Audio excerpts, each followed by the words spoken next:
En nombre de Cienes le damos la bienvenida y muchísimas gracias por el apoyo a estos encuentros virtuales, que es la nueva modalidad y a lo que estamos teniendo que acostumbrarnos para ir formándonos e ir incorporando algo de información realmente de buena calidad. Soy la licenciada Verónica Tosi, psicóloga, neuropsicóloga del Centro Cienes y coordinadora general. Hoy vamos a hablar específicamente sobre epilepsia. ¿Quiénes somos? Bueno, Cienes es un centro de neurorehabilitación que está orientado al manejo de neuropatologías y garantizamos la prevención, el diagnóstico precoz, el tratamiento y la rehabilitación, reeducando y acompañando el tratamiento del paciente y la familia. Siempre nuestro foco está puesto en el paciente y su familia, no son personas aisladas, sino tienen un contexto sociofamiliar que los va acompañando, y en función de ello, nosotros tenemos nuestro equipo terapéutico conformado por la neuropediatra, que es la doctora Montserrat Lozano, quien va a estar disertando seguido a esta pequeña introducción. También recientemente se incorporó al staff la doctora María Cristina Suco Vergara, que es psiquiatra infanto-juvenil, y el equipo completo de Cienes, desde la terapista ocupacional, la psicóloga Sabrina Buganem, que también va a estar disertando, la fonoaudióloga Norma Monasterio, la licenciada Olga Maturano, psicopedagoga, que también va a estar con nosotros disertando hoy, kinesiología, trabajo social, la dirección médica a cargo de la doctora Marcela Parada Marcilla, coordinación general quien les habla, la dirección administrativa, secretaría de administración, y Cienes tiene, además de todo lo que tiene que ver con los dispositivos terapéuticos, las áreas para evaluación, tanto neurolingüísticas como neurocognitivas, como también estudios como ADOS, ADR, Vineland, psicodiagnósticos, coeficientes intelectuales, somnografías, electroencefalogramas, y todo esto ustedes lo pueden ver en nuestra página, que es www.cienes.com.ar. Pero bueno, nosotros, como les venía comentando, somos un centro que estamos orientado a la rehabilitación interdisciplinaria. Estos tiempos hicieron, si bien uno entiende la rehabilitación en formato presencial, todo lo que tiene que ver con la parte de la pandemia, hizo que nosotros también acompañésemos a lo que es la rehabilitación en formato virtual, y hoy por hoy los tratamientos se están dando de las dos modalidades, tanto presencial como a distancia, para aquellos que por distintas problemáticas, que sean pacientes de riesgo o porque la familia decide que aún no se encuentran preparados como para hacerlo en formato presencial, independientemente de los protocolos que se están utilizando acá en Cienes para protección no solamente al paciente y su familia, sino inclusive también a todo el entorno profesional. Pero bueno, esto es parte del acompañamiento, ¿sí? Y bueno, cuando hablamos de interdisciplina, para nosotros, por supuesto que la expertise que cualquier profesional tiene, su capacitación, etcétera, digamos, como personal único, ¿sí?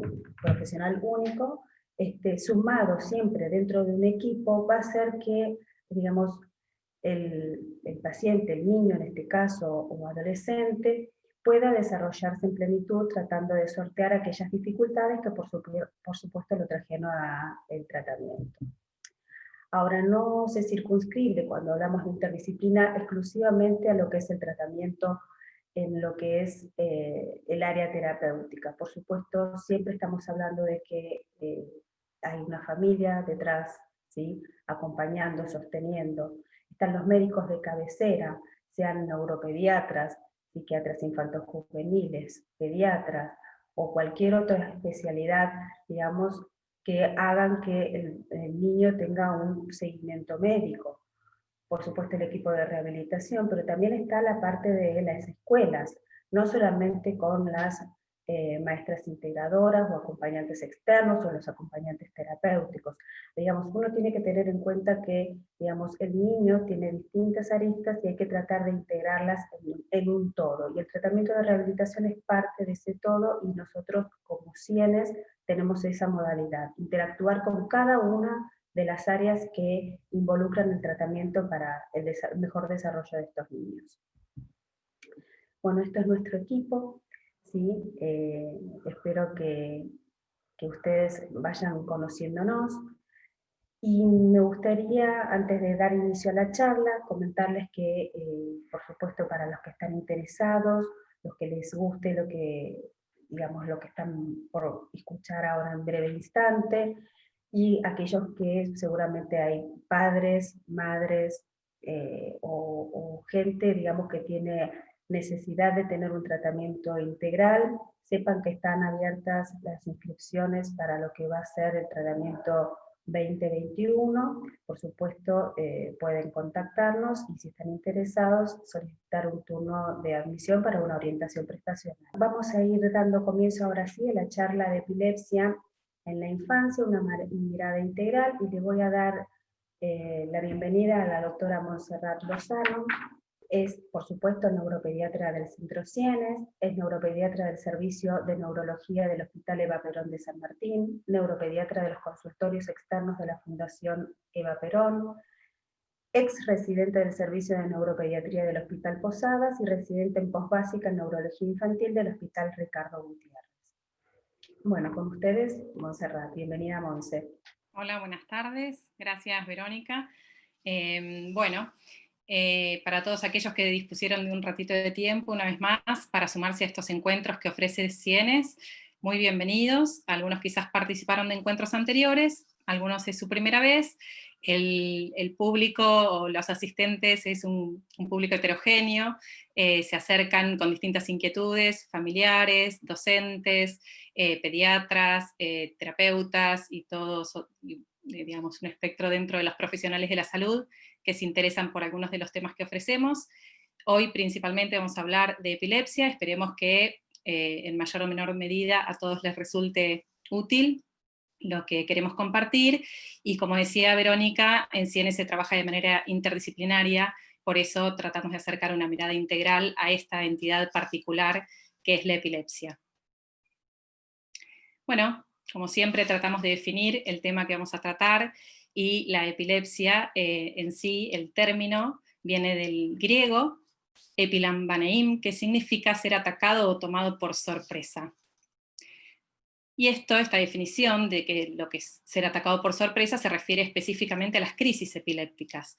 La epilepsia es un trastorno cerebral caracterizado por una predisposición duradera en el tiempo a generar crisis epilépticas que son recurrentes. ¿Y cómo definimos estas crisis epilépticas? Las crisis es la ocurrencia paroxística. Nosotros hablamos de paroxismo a un evento súbito en su inicio, en su finalización, algo que aparece así súbitamente, que es transitorio, que es de corta duración en su mayoría, y que se acompaña, estas crisis epilépticas, son signos y síntomas que vienen derivados de la activación de descargas anormales, ¿sí?, excesivas, hipersincrónicas, de un grupo de neuronas del sistema nervioso central. Nuestro sistema nervioso funciona a través de redes neuronales y señales bioeléctricas, que si lo pensamos como que es nuestra computadora de donde surge todo, funciona al unísono, un montón y múltiples funciones, sincrónicamente coordinadas para que nosotros funcionemos en todo lo que hacemos. Ahora, cuando un grupo de neuronas queda en una descarga normal, por fuera de esta sincronía tan orquestada tan finamente, ese grupo de neuronas genera descargas anormales en la corteza cerebral que se traducen clínicamente en las crisis epilépticas. Entonces, esto es una animación de lo que sería la terminal nerviosa, de una hendidura sináptica, de cómo es esta transmisión bioeléctrica, estas señales, y las descargas anormales generan clínicamente las crisis epilépticas. Las crisis epilépticas son manifestaciones que se producen no todo el tiempo, sino por momentos. El resto del tiempo hay descargas anormales en la actividad cerebral y por eso más adelante veremos cómo el electroencefalograma nos resulta de gran ayuda para su detección.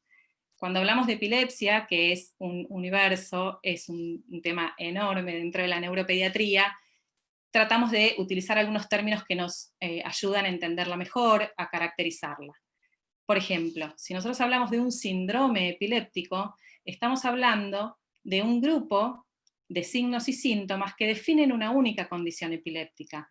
Es decir, un niño a cierta edad, las crisis son de tal característica, el electroencefalograma muestra cierta actividad y no otra, las neuroimágenes en general, por ejemplo en los síndromes epilépticos benignos, son normales, la evolución y el pronóstico es por nosotros conocido de antemano, de manera que cuando un niño en su primera infancia presenta una crisis de tales características, con electroencefalograma que muestra tal o cual actividad epiléptica, que se presenta de tal manera, con resonancias magnéticas normales, y un niño por lo demás sano, y sin compromiso previo cognitivo, y si no hay ninguna otra cosa, uno puede encuadrar de antemano un síndrome epiléptico benigno. Y esto es importante porque cuando tenemos que darle a la familia la noticia de que ese niño tiene epilepsia, si nosotros en toda esta unión de constelación de síntomas y signos que les cuento, sabemos que estamos dentro de un síndrome epiléptico benigno, a esa familia y a ese niño le podemos explicar que la evolución es favorable, que tienen buena respuesta a la medicación, que la duración de esa epilepsia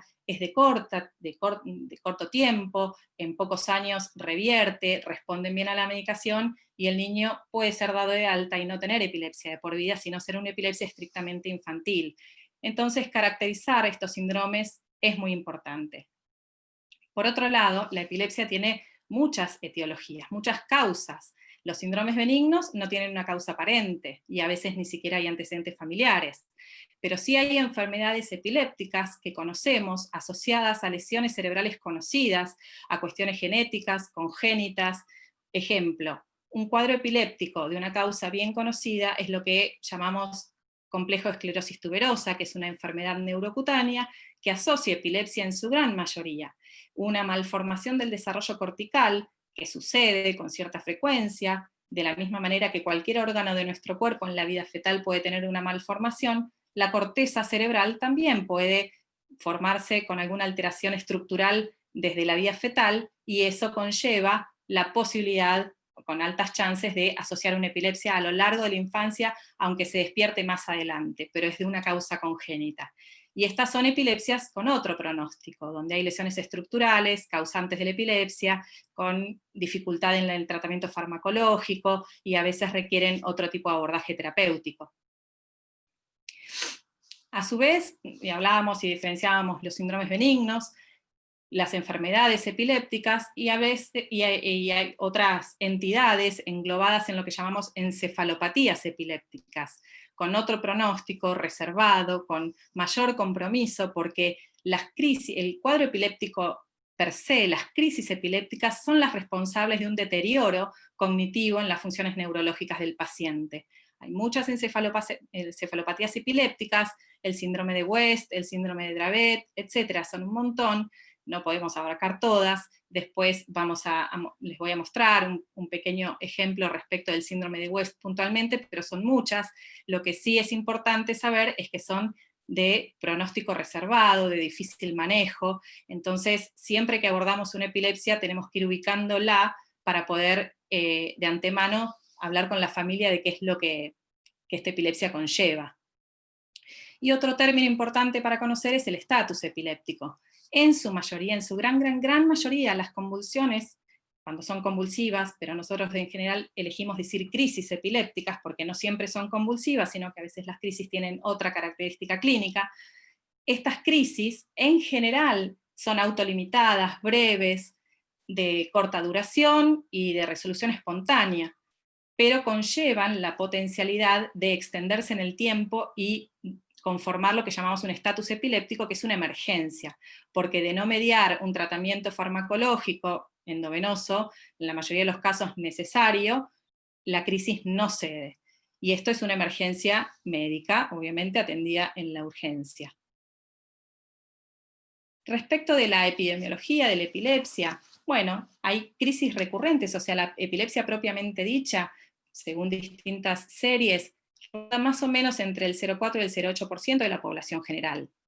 Ahora, hay un porcentaje un poco mayor que tiene una única crisis a lo largo de su vida. Entre el 5 y el 10% se presume que el 5 y el 10% de la población podría tener una única crisis a lo largo de su vida.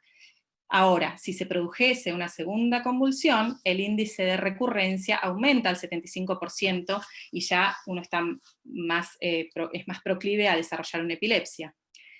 Hablando de niños puntualmente, la incidencia en la infancia es del 2%. Las convulsiones febriles, que no son epilepsia, sino que son convulsiones asociadas al alza térmica propia de los niños pequeños, es un poco más frecuente y se presenta en el 5% de la población infantil. Es importante saber que la epilepsia tiene un riesgo de farmacoresistencia del 30%. Esto significa que hay epilepsias de difícil manejo, que no alcanza un solo anticonvulsivante, que uno tiene que ir probando artesanalmente distintos esquemas terapéuticos para lograr el mejor resultado y que aún así no se logre el control total de las crisis. Y a su vez, también saber que la epilepsia en su mayoría, entre el 60 y el 70%, no se conoce la causa de base. Pero cuando nos enfrentamos a un paciente con epilepsia, debemos acudir a todos los elementos y todas las herramientas diagnósticas para conocer si hay algo detrás de esa epilepsia, o si es una epilepsia idiopática. El grado de herencia es bastante variable, o sea que haya o no haya un familiar con epilepsia, ni confirma ni descarta el diagnóstico de epilepsia. A veces están asociados. Se cree que en nuestro país hay alrededor de 6.000 nuevos casos de epilepsia en los niños durante un año. La epilepsia puede ser el cuadro primario, la entidad principal, pero asociar comorbilidades. Estas comorbilidades incluyen trastornos del lenguaje, del aprendizaje, trastornos de la conducta o psicoemocionales, trastornos cognitivos, trastornos vinculares. De esto desarrollarán un poco más mis compañeras a lo largo de la charla, que son aquellas cosas que debemos atender frente a un niño que tiene epilepsia.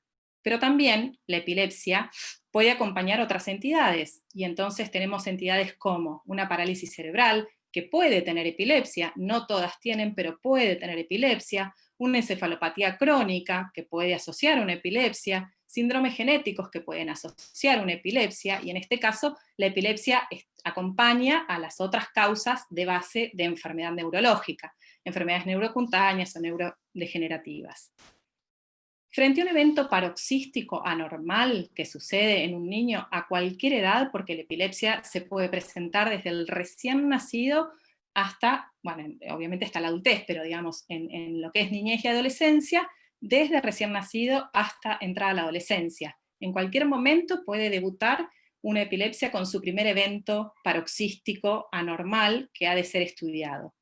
Los pediatras conocen muy bien los diagnósticos diferenciales de los que llamamos PNE, es paroxismo no epiléptico, o sea, son eventos clínicos súbitos que no son de origen epiléptico, como puede ser el espasmo del sollozo, el síncope, el síndrome de Sandiffer, conducta autoestimulante del niño pequeño, síndrome vertiginoso paroxístico benigno, mioclonías benignas de la infancia, y la pseudocrisis. Pseudocrisis llamamos a eventos clínicos parecidos a una convulsión o a una crisis epiléptica, pero que son de origen psicógeno. Lo difícil es que a veces hay pacientes epilépticos, sobre todo niños mayores o adolescentes, que pueden simular una crisis por ser epilépticos y la pseudocrisis coexistir con las crisis epilépticas, y a veces el diagnóstico diferencial se complica. Pero para eso tenemos herramientas diagnósticas que después les voy a comentar.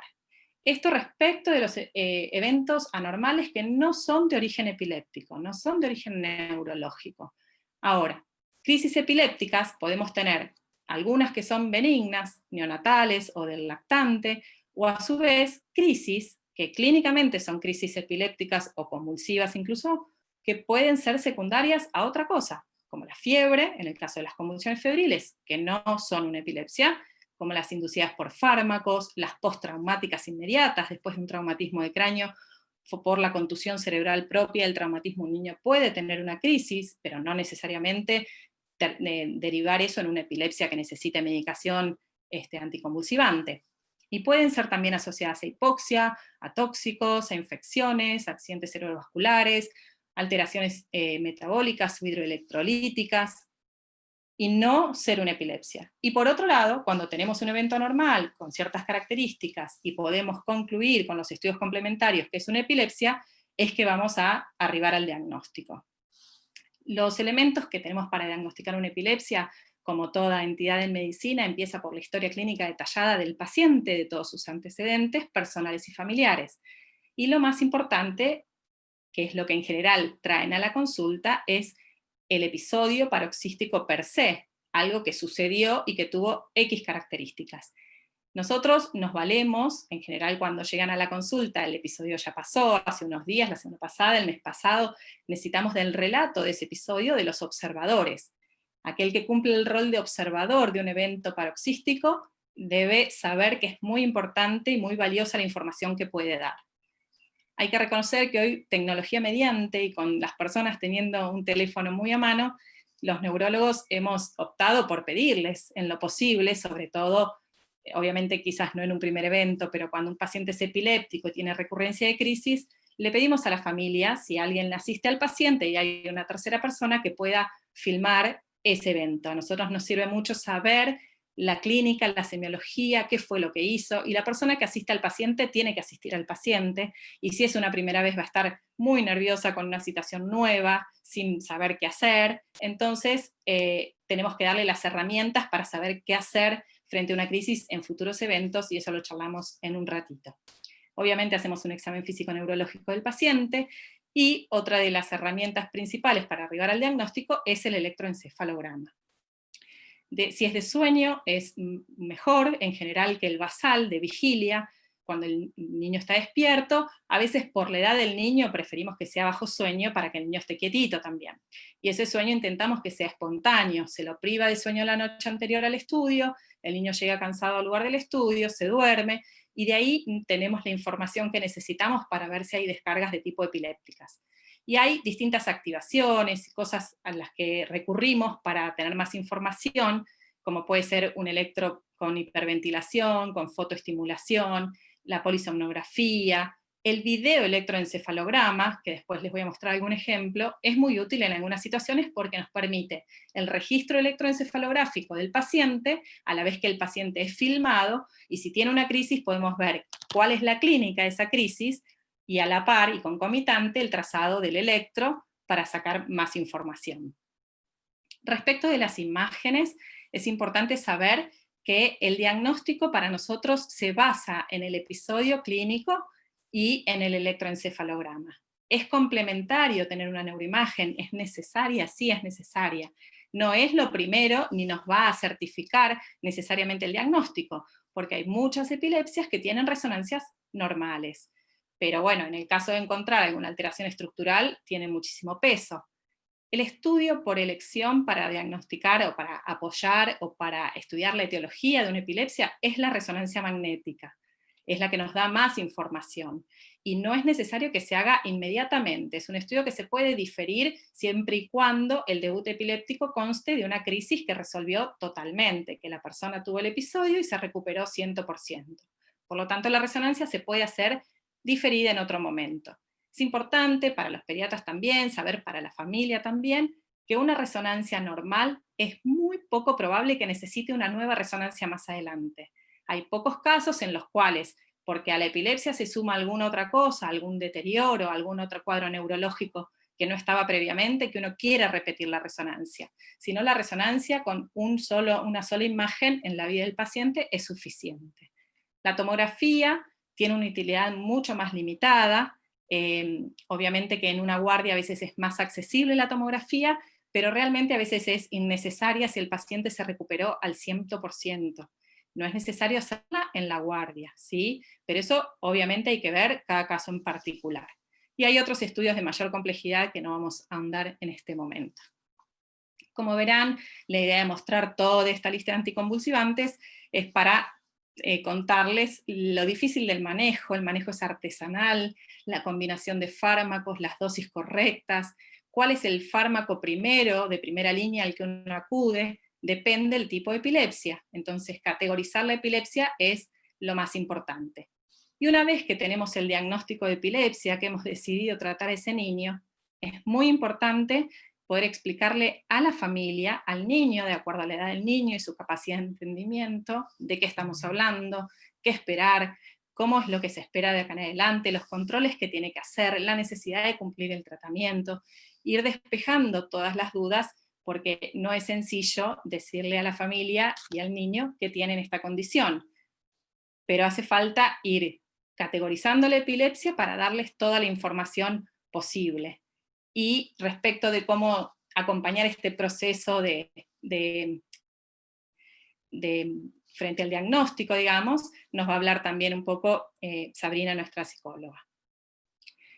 Una vez que hemos decidido iniciar un tratamiento, hace falta contarle a la familia para que después su entorno, el entorno del niño, incluso los docentes, quienes están a su alrededor, sepan los efectos adversos de los fármacos anticonvulsivantes. Esta es una lista de general, algunos anticonvulsivantes tienen unos efectos, otros tienen otro, uno los tiene que conocer, anticiparlos y saber que algunos de ellos son transitorios. Al principio, cuando uno empieza el tratamiento, pueden presentar ciertos efectos adversos que luego desaparecen, ejemplo, la somnolencia.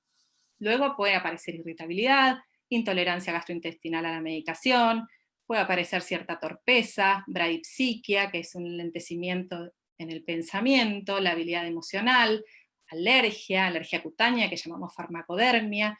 Hay pacientes que son por cuestiones propias, idiosincráticas del paciente, pueden ser alérgicos a algunos anticonvulsivantes, eso amerita suspender la medicación y consultar a su neurólogo. Hay alteraciones de laboratorio a las que vamos a estar atentos, de acuerdo al fármaco que el niño use, que pueden ser movilización de enzimas hepáticas, aumento de amonio, descenso de plaquetas, de ácido fólico, en fin. Son una lista de efectos adversos secundarios que son muy extensas, porque son muchos los fármacos también, pero que pocas veces requieren o comprometen la vida del paciente. Obviamente no es frecuente para nada, son fármacos que usamos cotidianamente con seguridad y en las dosis correctas son efectos secundarios tolerables. Y cuando no, hay que cambiar el fármaco que uno eligió. Hay interacciones medicamentosas, algunos cambios físicos que también es importante conocer para poder eventualmente elegir otra medicación que no los presente.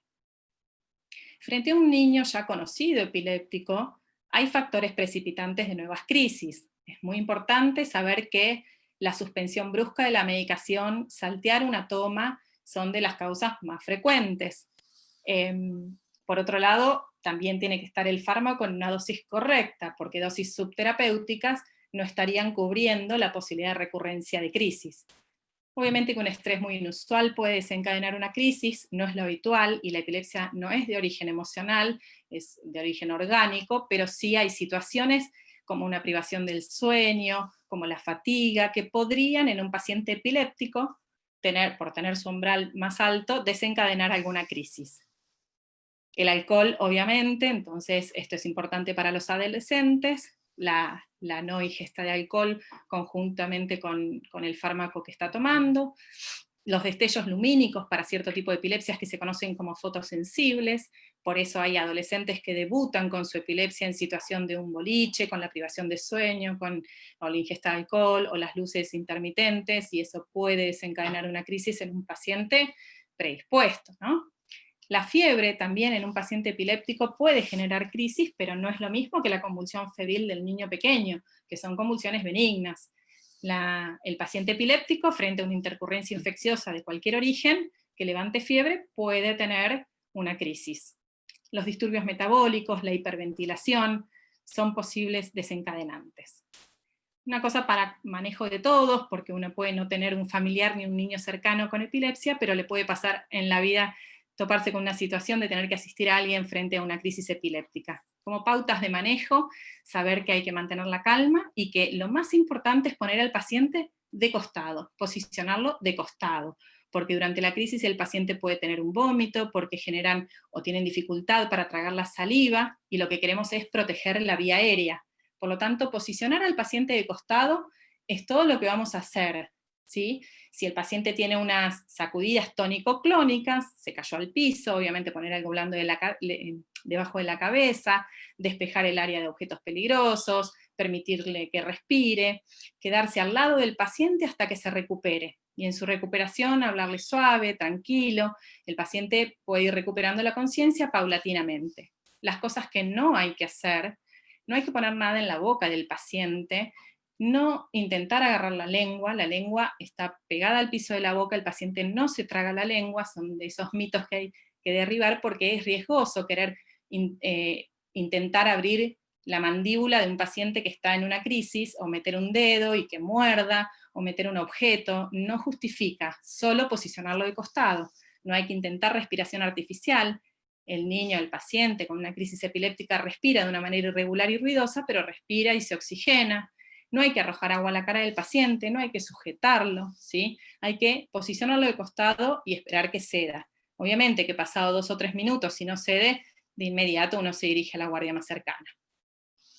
Posterior a la crisis, hay algo conocido como periodo posictal, que es, la crisis se dio, pero el paciente puede estar confuso, puede tener un sueño profundo, puede tener cefalea, dolor muscular, hipotonía, relajación de esfínteres, saliva sanguinolenta cuando se muerden la lengua, que eso es común, puede pasar, se muerden la lengua o el carrillo, pero bueno, no es de gravedad, la lengua al otro día ya se cura, no hay que salvar la lengua, no hay que abrir la boca forzadamente. Acá un poco más orientado al pediatra que recibe el niño en la guardia, algunas cosas, lineamientos generales, primero definir si fue una crisis realmente por el relato, después para definir si esa crisis fue secundaria, alguna alteración hidroelectrolítica o metabólica, se hace un laboratorio de rutina básico. Después tenemos que saber la duración, a veces es difícil porque puede pasar que la familia encuentra al niño ya convulsivando y no se sabe la duración exacta de cuándo empezó, y uno sabe solamente lo que duró desde que entra en contacto con ese niño. Después, ver la recuperación, como les decía, es muy importante que la recuperación sea más o menos minutos, puede tardar varios minutos, puede tardar hasta 1 hora en recuperarse un paciente, pero en algún momento el paciente ver que su recuperación sea ad integrum, al 100%, porque eso nos va a definir si necesita una imagen, si no. Después ver cómo es su periodo posictal, hacer obviamente el examen neurológico, todo esto estamos hablando del manejo en una sala de emergencias, y después investigar un poco sobre los antecedentes inmediatos, si hay una enfermedad de base de esta epilepsia, porque puede ser el debut, pero puede ser un paciente epiléptico ya medicado que recurre con sus crisis. Saber si hubo cambios recientes del esquema terapéutico, todo esto nos va a definir si el paciente se puede ir a su casa para luego consultar a su neurólogo de cabecera, o a un neurólogo si es su primer evento, si el paciente se tiene que internar, si hacemos algún ajuste de tratamiento. Ponemos todo esto en la balanza. Si tenemos una primer convulsión aislada, corta, menos de 10 minutos, con un posictal breve, con una recuperación completa, con un examen general y neurológico normal, un laboratorio normal, sin antecedentes de importancia, uno puede mandar a ese paciente a su casa con estrictas pautas de alarma, puede darle una orden para un electroencefalograma de sueño y que saque turno con el neurólogo para definir si este primer evento encuadra en una epilepsia, y eso ya es resorte del neurólogo. Obviamente que también se puede internar un paciente, depende de los recursos con los que uno cuente. Si el paciente es un fin de semana, pero tiene cobertura, se interna en un lugar privado con acceso a un electroencefalograma durante el fin de semana, imágenes o lo que fuere, también se puede internar. Pero no es obligación internar al paciente si se dieron todas estas condiciones. Habrá que poner cada caso y analizar cada caso en particular. Bien, si nosotros tuvimos un paciente que llega a la guardia convulsivando, no es que viene y relata el episodio, sino que el episodio sucedió ahí y uno tuvo que intervenir farmacológicamente, se utiliza una benzodiazepina en primera instancia, y si el episodio cede, y este fue el debut, su primer evento, pero tuvo una resolución o espontánea o con una medicación endovenosa inicial, puede quedar en observación hasta su recuperación y luego sacar turno con neuro o decidir internarse de acuerdo al contexto general. Si es un paciente con historia de epilepsia, ya conocido, hay que revisar el tratamiento, ver si hubo cambios recientes, si la dosis correcta, si no saltearon ninguna toma. Ahora, si el paciente llega a guardia, si intervino con una primera dosis de benzodiazepina o una segunda dosis y se establece el estatus, ahí ya hay que hacer un tratamiento del estatus establecido, que no vamos a ahondar hoy porque es muy largo el tema, si no. Entonces, las cosas importantes en la urgencia que tiene que conocer el pediatra, que tiene que conocer la familia que lleva al niño a la guardia, es, para el pediatra, si el paciente ingresó y la crisis ya se dio, no hace falta la impregnación, uno lo observa hasta su recuperación y no le agrega otro fármaco como se usa habitualmente, la fenitoína o el fenobarbital. Por otro lado, si el paciente se tuviese que internar, no hay que olvidarse de no suspender su tratamiento de base. Cuando uno elige una medicación aguda para, digamos, tratar ese evento nuevo con una fenitoína endovenosa, por ejemplo, una impregnación, no hay que olvidarse de lo que el paciente traía de base. Y un hábito de buena práctica para el pediatra de guardia es poder entregarle a la familia una breve nota de lo ocurrido. Ustedes piensen que después ese niño vuelve a su neurólogo y los padres a veces no están presentes, no saben cuánto duró, no saben qué medicación se le dio, en qué dosis. Así que es, como les decía, de buena práctica entregar una breve nota a ese paciente que pasó por la guardia para un nuevo evento con los detalles de lo que aconteció. Bien. Hasta acá un poco la generalidad de la epilepsia, de cómo la diagnosticamos, de cómo nos manejamos, de los controles periódicos que el niño con epilepsia requiere. Los electroencefalogramas sí es un estudio que uno pide 1 o 2 veces por año, dependiendo de la evolución de la epilepsia. La imagen quizás no haga falta repetirla. En fin, respecto de todo lo que acompaña al diagnóstico de epilepsia, va a ser ampliado, digamos, con mis compañeras en breve. Yo elegí 2 ejemplos con los que puedo ilustrar de alguna manera algunas crisis puntuales particulares para compartir con ustedes. La epilepsia ausencia del niño o petit mal es una epilepsia que es importante conocerla porque las crisis pueden pasar desapercibidas, porque son sutiles a veces, porque el niño por lo demás funciona bien, pero a veces pasa por un niño disperso en el colegio, se tilda, y eso no hay que subestimarlo. Y es un diagnóstico diferencial que hay que hacer. Si un niño se tilda, como se suele decir en general, hay que hacer una derivación oportuna en neurología y descartar este tipo de epilepsia.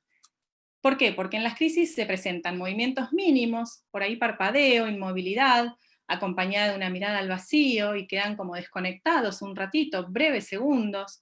Hay una pérdida repentina y breve de la actividad consciente y se repite varias veces al día. Y es más frecuente en los niños pequeños, también hay una epilepsia ausencia de la adolescencia, pero en esta puntualmente estamos hablando de niños a partir de los 4 o 5 años en adelante.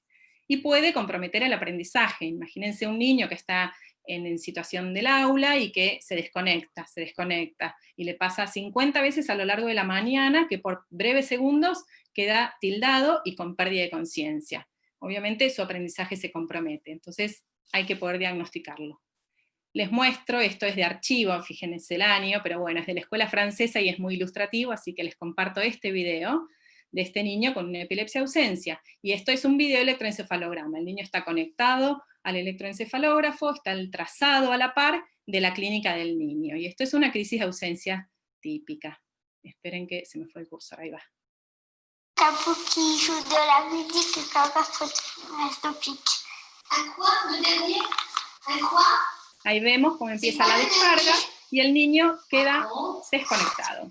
Se mueve, pero está como ausente, sin demasiado más.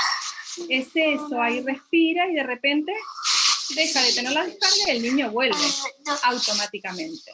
Vuelve y se reconecta. Y esto pasa muchas veces al día. Acá vemos otro en el cual se ve que en este estudio el niño está hiperventilando, que es soplar profundamente. Esto se le pide al niño que lo haga porque la hiperventilación desencadena este tipo de crisis de ausencia. Pero esta es más llamativa, van a ver que esta no se le pasaría a nadie por alto. Él está hiperventilando y el trazado empieza a alterarse con descargas típicas de la epilepsia ausencia, que son de punta onda, generalizada, de 3 Hz, bla, bla. Esa es la descarga típica, y el chico está, bueno, en este caso hace una caída de la cabeza hacia adelante, ¿no? Pestanea un poco y de repente deja la descarga y el chico vuelve, perfectamente sin periodo posictal. Ese fue un ejemplo que quería mostrarles como ilustrar con un video, y el otro que me interesaba también compartirles, un poco porque es una de las encefalopatías epilépticas de mal pronóstico si no es tratada a tiempo y por eso no puede pasar por alto, son aquellos niños pequeños que desarrollan un síndrome de West, que es una encefalopatía epiléptica, es un síndrome epiléptico, son niños por lo demás sanos inicialmente, algunos de ellos son síndrome de West asociado a alguna entidad, o sea, hay niños que tienen encefalopatía hipóxico-isquémica, prematurez, bueno, una lesión cerebral y a su vez desarrollan un síndrome de West. Pero algunos de ellos son en niños totalmente sanos, que entre los 6 meses y los 8 meses, pero seguro antes del año, el 90% de estas crisis se presenta antes del año, empiezan con espasmos infantiles. La tríada de este síndrome es la presencia de espasmos infantiles en salvas, hacen uno, y al segundo hacen otro, y al ratito hacen otro, y esto sucede 10, 12, 15 veces, y luego en otro momento del día vuelven a hacer estas salvas de espasmos infantiles. Que les voy a mostrar unos videos. Lo que no puede pasar es que un evento de este tipo sea interpretado como un cólico, como, bueno, algo normal, porque cuanto antes se trate, mejor el pronóstico. Y cuanto más tarde se trate, el pronóstico neurológico de ese niño puede ser muy severo. Se asocia a pérdidas de pautas, a niños que empiezan con estos espasmos, como les digo, entre los 5, 6, 7 meses, y asocian la pérdida de la sedestación, o sea, ya no se mantienen muy bien sentados, la pérdida del sostén cefálico, no sonríen, están más hipoactivos, o sea, llama la atención el deterioro neurológico de ese niño en muy corto tiempo. Cuando uno hace un electroencefalograma, completando la tríada de presentación de este síndrome, encontramos un trazado en el electro típico que llamamos ipsarritmia. Acá vamos a ver un niñito que está dormido y que hace unos espasmos que, bueno, no son tan groseros como el que vamos a ver a continuación, pero no pueden pasar desapercibidos. Esperen que vuelvo atrás con el anterior, junto con el trazado electroencefalográfico típico de ipsarritmia, que es un trazado muy caótico. Ahí hace uno, y al ratito hace, ay, a ver, este no tiene más de uno, perdón, vuelvo a pasarlo, me pareció que tenía más de uno.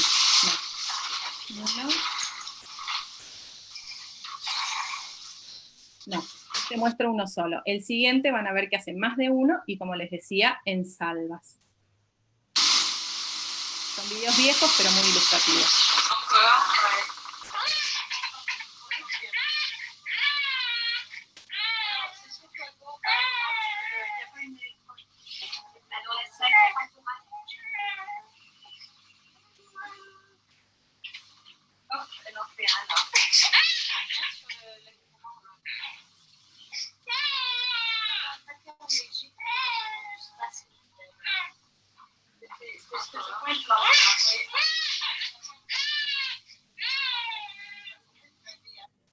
Bueno, como les decía, elegí esos dos ejemplos. La epilepsia es todo un universo de presentación.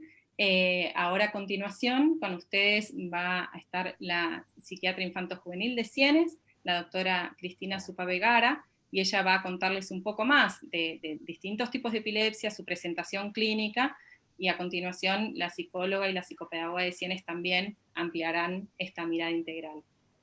Muchas gracias.